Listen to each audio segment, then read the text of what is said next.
اور اپنی ڈیوائسز سے محبت ہے، لیکن انسانوں سے جتنی محبت کرنی چاہیے اور جتنا ان کا ریگارڈ کرنا چاہیے اس ریگارڈ میں بہت کمی ہے۔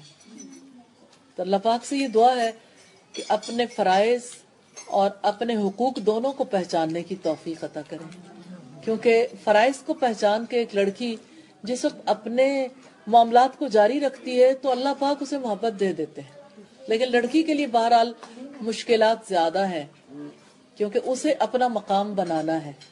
مجھے یہ بھی عجیب سا لگ رہا ہے آپ سے کہتے ہیں، مجھے یہ بھی پتہ نہیں ہے کہ لڑکے کی شادی ہے لڑکی کی میں نے اس لیے دونوں کو بیلنس کرنے کی کوشش کی۔ اچھا دیکھیں، لڑکے